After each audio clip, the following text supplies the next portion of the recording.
प्रसारण मंत्रालय से खबर आई है। अखिलेश भैया इधर आ जाइए, ये अभय जी हैं, संजय भाई।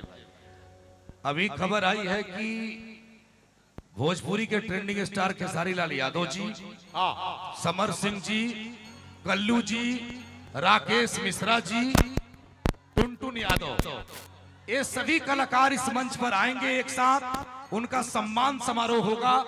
इसके बाद कार्यक्रम फिर चलेगा, लेकिन सृष्टि को मैं रोक नहीं रहा हूं। सृष्टि तुम दिल के साथ गाओ, एक बार जोरदार ताली बजाई इस लड़की के लिए। और अरुण भैया एडवोकेट साहब, आपका बहुत बहुत आभार, आप यहाँ पधारे। और सभी गणमान्य लोग एक बार दोनों हाथ ऊपर उठा दीजिए, पूरा पूरा एक बार बोलिए सच्चे दरबार की जय। अरे गोदी के बालक में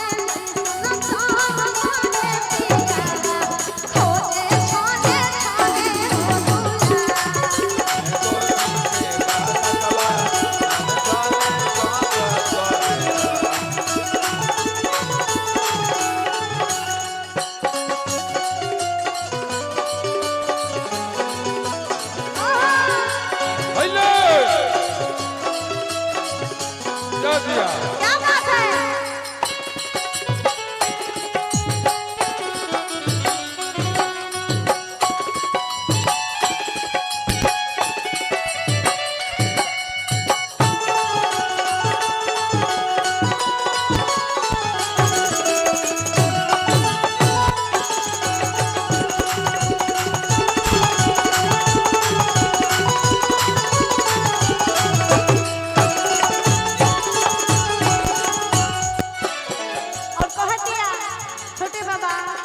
हो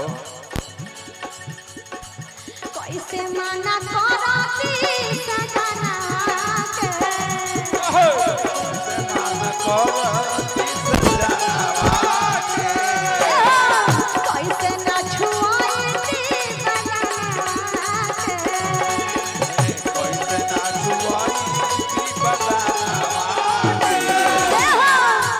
ना छुआती बजना के, कैसे ना छुआती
भाऊजी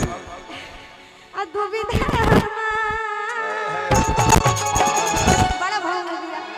अरे गोदी